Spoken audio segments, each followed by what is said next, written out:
Bon les gars, vous avez vu le dernier tweet de Elon Musk qui a annoncé que Neuralink avait réussi un implant sur un cerveau humain pour la première fois. Il n'a pas dit ça. First human received an implant from Neuralink yesterday and is recovering well.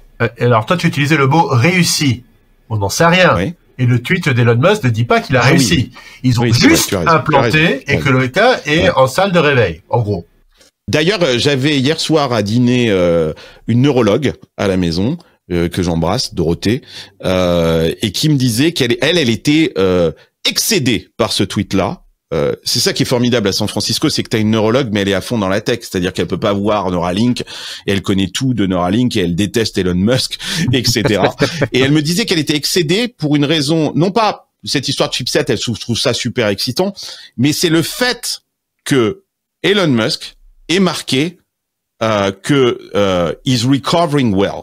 Ça l'a rendu folle. C'est-à-dire que pour elle, Elon Musk n'est pas un médecin et il n'a pas à dire que le patient se porte bien. D'abord, ça ne veut rien dire. On ne dit jamais ça. Il se porte bien, c'est-à-dire quoi? Il respire. Ça veut dire quoi? Il se porte bien. Pour elle, tu vois, c'était sur l'aspect médical, c'était impossible d'avoir un Elon Musk qui parle comme un médecin. Alors qu'il n'est pas un médecin. On ne sait pas s'il se porte bien.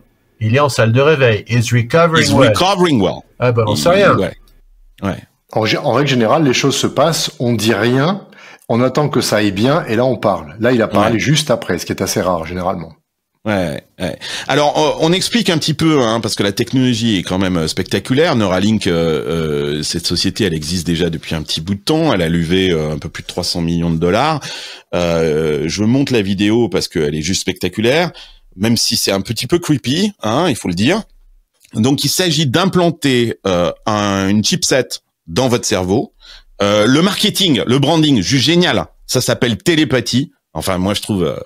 putain, les mecs sont quand même hyper forts. Alors, ça a la taille d'une pièce de monnaie. Et ça permet le contrôle d'un smartphone ou de n'importe quel device Bluetooth connecté. Par la force de la pensée, vous êtes capable de passer un coup de fil, de décrocher votre téléphone juste par la force de la pensée. Et c'est pour ça que le nom de télépathie est juste incroyable, ou d'envoyer des messages. Donc on pense bien évidemment à Stephen Hawking qui, on se rappelle comment est-ce qu'il communiquait et comment c'était laborieux. Ben là, tout d'un coup, on imagine qu'un Stephen Hawking aurait pu communiquer beaucoup plus facilement avec l'humanité grâce à une technologie pareille.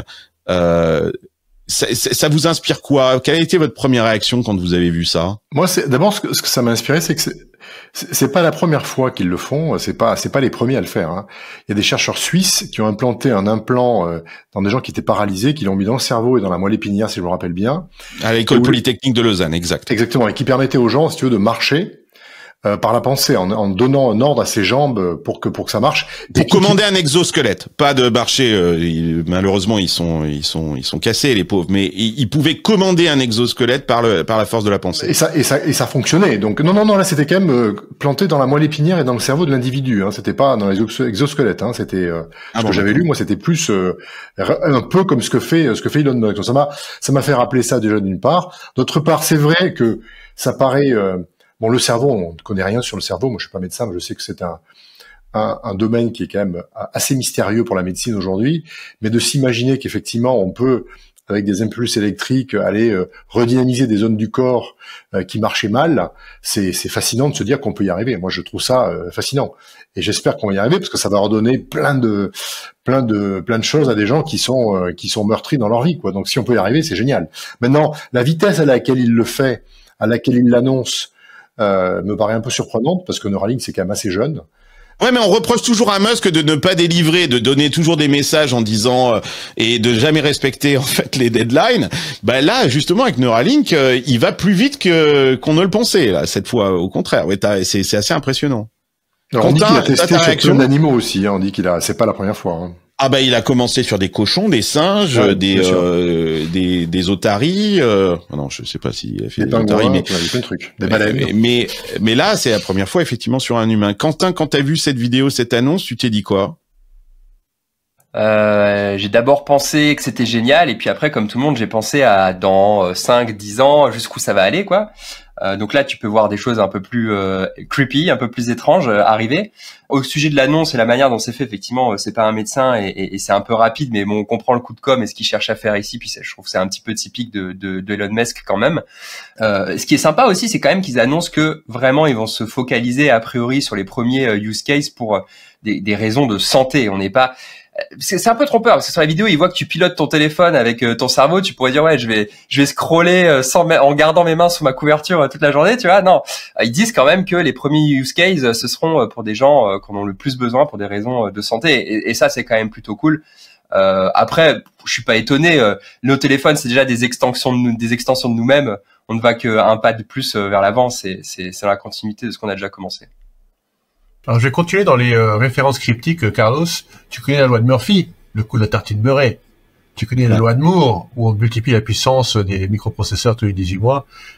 Il y a la loi d'Amara, que tu connais peut-être. C'est où on a tendance à surestimer les effets de la technologie à court terme et à sous-estimer les effets de la technologie à long terme. Là, ça, c'est Amara's Law. Je voyais l'autre jour une présentation très très intéressante où un gars présentait tous les supercalculateurs depuis 2000. Donc, ces supercalculateurs, les grosses salles blanches, etc. Ça coûtait des centaines de millions de dollars. Et ensuite, il te montrait un ordinateur sur Amazon, $600. Et ben, c'est la même puissance de calcul en flop que le plus gros des supercalculateurs de 2002. Waouh. Ok, 22 ans. Ensuite, il te montre la puce qui est installée dans toutes les Tesla sorties en 2021. C'est la même puissance de calcul que le plus gros des supercalculateurs en 2007. C'est-à-dire que le plus gros des ordinateurs en 14 ans, en 2007, 14 ans plus tard, est un truc ultra banal sorti à des centaines de milliers d'exemplaires. Commoditisé, ouais. Ça me fait penser à la loi d'Amara, cette puce. Donc, on est très impressionné. Ça va prendre peut-être un peu plus de temps tout de suite à qu'on en fasse des choses utiles, mais l'impact à long terme risque d'être très très très important. Ouais, je suis entièrement d'accord, Rodrigo. C'est vachement intéressant ce que tu dis parce que et je pense que cette loi d'Amara que je ne connaissais pas, je pense que lui, Elon Musk, il la connaît très très bien parce que c'est quand on regarde la stratégie d'Elon Musk, c'est toujours la même et elle fait écho justement à cette loi d'Amara. C'est-à-dire que Musk arrive avec un message hyper mission oriented. Il a un purpose sur Terre, etc. La mission de Tesla, c'est de créer une énergie renouvelable. La mission de SpaceX, c'est de permettre à notre espèce de vivre sur plusieurs planètes. Et la mission de Neuralink, c'est de permettre à l'humain de rivaliser avec l'intelligence artificielle et d'être capable de mémoriser de l'information comme le ferait un ChatGPT, etc. Donc, il vient toujours avec une mission comme ça, hyper un big hack, comme disent les Américains, big hairy audacious goal, un truc qui fait rêver tout le monde et qui marque les esprits. Et ensuite, ce qui est très intéressant, c'est qu'il met sur le marché un produit high-end. On se rappelle, Tesla, la première voiture, c'était un Roadster plutôt cher. La première application de SpaceX, c'est Starlink, qui est utilisée essentiellement par des mecs riches qui ont des ranchs au milieu de nulle part et qui ont besoin d'avoir une connexion Internet. Et ensuite, il va démocratiser ce prix-là. Et je pense que c'est la loi d'Amara qu'il a en tête. C'est exactement ça, c'est de dire à court terme, ça sert peut-être pas, c'est peut-être pas très impliquant, mais il y a quand même un marché à prendre. Et sur Neuralink, bah c'est les gens qui souffrent de pathologies graves ou d'handicaps graves. Mais à long terme, et le mec, je pense qu'il pense à très long terme, il se dit et c'est un peu le sens qu'il nous montre dans sa vidéo, quoi. C'est que moi, je me suis dit, mais t'imagines l'apprentissage des langues avec ça? T'as cette puce-là, quoi, en fait, tu te branches sur le mec qui a fait Duolingo pendant 10 ans pour apprendre le japonais. Là, tu branches la puce et puis tu fais upload, quoi, en fait, et 2 heures plus tard, tu parles japonais, quoi, en fait. Mais ça vous fait pas penser à Matrix, là? Quand il apprend le karaté et qu'il se met le truc dans la tête, t'as pas envie de faire ça? Ouais. Je vais soutenir ce que tu dis, parce que moi j'ai rencontré Elon Musk il y a une dizaine d'années à un dîner du web, des conférences à l'époque, et je lui ai demandé, et alors, next step? Il me dit Mars. Le mec est ultra focus long terme. Absolument, pour de vrai. Après, il t'explique que c'est pas nos plans de vie, blablabla, blablabla. Mais je vais revenir un petit peu en arrière. On s'en rend pas compte, mais on est déjà des humains augmentés. Et là, on va au transhumanisme. On l'est déjà. Imaginez, il y a 20 ans. Non, explique, Rodrigo, comment est-ce qu'on est déjà des humains augmentés? Je suis en train de te le dire. Donc, il y a 20 ans, est-ce que tu pensais pouvoir parler à quelqu'un à l'autre bout de la planète, par exemple à San Francisco, l'entendre, le voir? Non. En temps réel. Est-ce que tu pensais, il y a 20 ans, avoir une mémoire infinie? Non. En fait, on est tous devenus des humains augmentés avec quelque chose qui n'est pas sous notre peau, mais sur notre peau, et ça s'appelle le téléphone. On se balade. On l'a dans la main toute la journée. On l'a dans la main, on l'a pas toute la journée dans la main, et avec ça, on est devenus des humains augmentés déjà. Donc, qu'on l'ait à l'extérieur ou à l'intérieur de la peau, ça change finalement pas grand-chose. Et de fait, les algorithmes permettent de comprendre de mieux en mieux, on n'y est pas encore, mais de mieux en mieux les ondes cérébrales. Moi, on m'avait fait une démo, alors j'étais allé à la Singularity University là-bas dans la vallée en 2015, des capteurs sur la tête, et les capteurs sur la tête avec les ondes permettent de retranscrire sur un écran, pas encore complètement, mais des ombres de ce à quoi tu es en train de penser. Petit à petit, on va arriver à faire cela. Eh ben tant mieux. Je sais pas si c'est la même chose, hein, parce que si le téléphone déconne, tu le jettes et tu le changes. Si le truc que tu as dans le cerveau, il déconne, c'est pas la même mayonnaise quand même. C'est comme un pacemaker. On se pose pas la question d'avoir un pacemaker qui régule ton rythme cardiaque. Eh oui. Il y a une opération chirurgicale, je suis d'accord. Mais il y a ce phénomène, c'est-à-dire qu'effectivement, je suis d'accord avec Rodrigo, si on regarde les Fitbit qu'on porte, les Apple Watch qui regardent notre taux d'oxygène, enfin qui essayent, visiblement ils le font plus. Mais tous ces trucs-là qu'on se met sur notre corps, les Apple Vision Pro, c'est exactement ça. Il est logique au bout d'un moment, ça passe de l'extérieur à l'intérieur, et c'est la vision de Musk. Et quelque part, c'est un peu creepy. Je sais pas si je m'installerai. Enfin, en tout cas, moi, j'attendrai qu'il y ait pas mal d'études pour voir quelles sont les conséquences de ce truc-là. Mais sincèrement, nos petits enfants, de la même façon qu'ils nous ont demandé un iPhone, je pense qu'on va pas tarder à vivre une époque où les mecs vont te dire: papa, implante-moi, je veux un implant, quoi. Tu vois, c'est dingue. Mais je te rappelle que un de mes amis à San Francisco va à Whole Foods et fait: hey, je paye. Ouais. Mais c'est exactement ça. C'est comme si j'avais une puce dans la main, quoi. Mais oui. Ouais. Sauf que t'as ton empreinte digitale. Donc. Sauf que cette fois, on touche au corps, et c'est là où ça pose une question, quoi. Avant, il y a que l'interface qui change. Moi, je suis complètement d'accord. C'est qu'une question d'interface, tout ça. Mais là, on touche au corps, et c'est peut-être ça qui est un peu différent par rapport à avant, quoi. Voilà, c'est une chip dans ton cerveau. Mais imagine que je te dis, c'est un suppositoire. Tu vois, non, bien évidemment ça marche pas, mais tu vois ce que je veux dire. Tu vas dire: oh bah si c'est un suppositoire, je vais le prendre. Tu vois ce que je veux dire. Donc on va vers là, quoi. Ce que je veux dire par là, c'est que on y va. De toute façon, on y va, c'est une évidence. Ouais. Je sais pas si vous avez déjà regardé, mais je suis sûr que sur YouTube, comment on fait un implant de hanche. C'est monstrueux. On y va avec une méga scie, avec un levier, on enlève l'os, on scie l'os. En quelques secondes, on fait construire exactement à votre forme un bout de métal qui va s'implanter. On le met à Limoges d'ailleurs. Et on le remet dedans, on te recourt, un peu de réduc et tu remarches. Tout ça, ça t'a l'air génial. Tout le monde est, waouh, c'est génial. Maintenant, si je te dis, la hanche ou le bout de fémur qu'on te met dans le corps, je mets une puce là-dedans et c'est connecté, et ça va te donner ton nombre de pas comme Fitbit de manière plus précise. Panique à bord. Tu dis, waouh! Ben non, c'est la même chose. C'est la même chose. D'ailleurs, je remontre cette image, cette joke qui circule sur Internet. Je sais pas si vous l'avez vu, où Bill Gates disait on va faire plus de vaccins, et que tout le monde a dit vous vous rappelez les conspirationnistes qui disaient ils ont mis des microchips dans les vaccins pour regarder ce qu'on fait, etc., etc. Et aujourd'hui, on a Elon Musk qui dit non mais moi je vais mettre vraiment une microchip dans votre cerveau, et tout le monde est là, ah putain, c'est génial. Donc c'est assez marrant de voir que les mentalités aussi peuvent évoluer. Tout ça est une question de delivery et de marketing, certainement. Autre fun fact que j'ai trouvé sur Internet que je vous montre, c'est alors ça, j'ai été bluffé, et c'est là que tu te dis que le mec est un génie absolu, quoi. C'est-à-dire que regardez le logo de Neuralink, et la forme du logo, en fait, c'est la forme d'une neurone, de l'activation d'une neurone dans le cerveau. Et il a repris la forme de l'activation d'un neurone dans le cerveau pour faire le logo de Neuralink. Et tout est pensé, tous les détails sont pensés. Bon, c'est un être détestable peut-être, mais enfin moi, il me stupéfait. Et cette semaine, il nous a Il nous a encore stupéfait. Bon, qui est prêt à se mettre une puce parmi nous? Imaginez que on a fait le test, ça marche. Il y a déjà des gens qui sont installés une puce, etc. Bon, ça n'arrivera peut-être pas de notre vivant, mais imaginez que si l'année prochaine c'est possible, vous le faites ou pas? Loi d'Amara, ça va arriver de notre vivant. Tu crois? Ouais.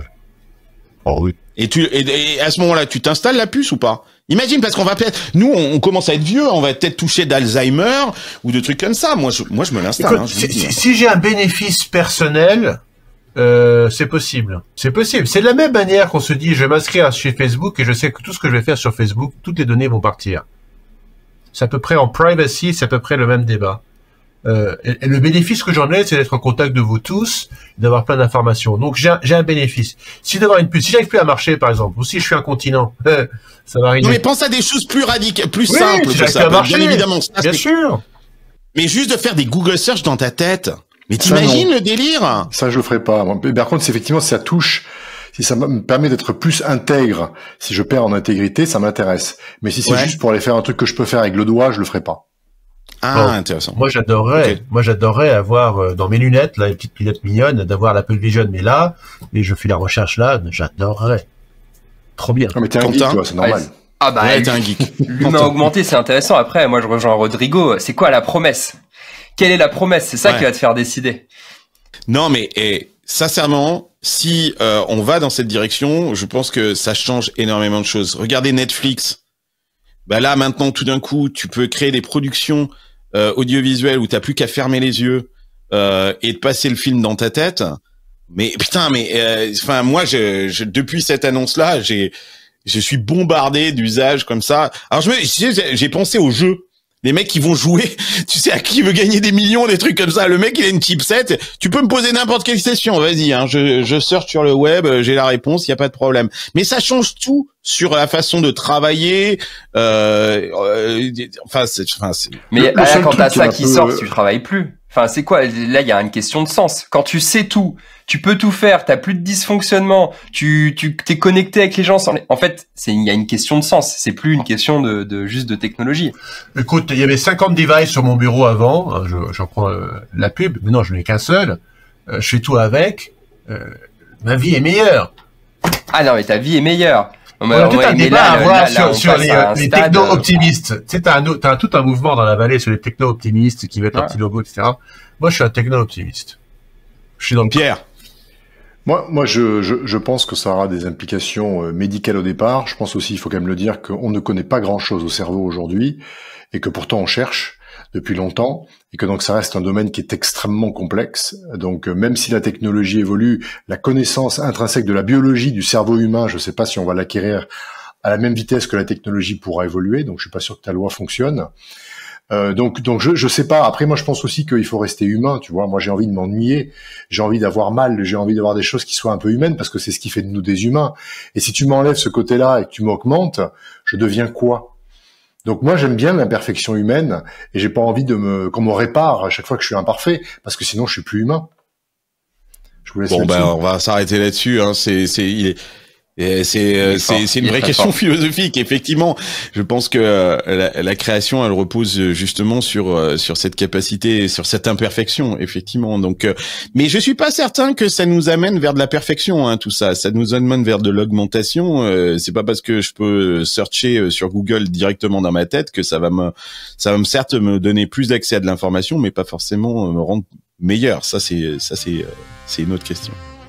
Bon, écoutez, c'était passionnant. Merci, cette conversation était géniale. J'ai adoré discuter avec vous de tout ça. On se revoit très vite dans un prochain Silicon Carnet. Avec ça plaisir. vous a plu? Salut Carlos. Bon. Yes. Abonnez-vous à Silicon Carnet, faites vos commentaires, on attend vos réflexions sur nos réflexions et on a envie de participer à la conversation avec vous et pas simplement entre nous. Hasta luego, amigos!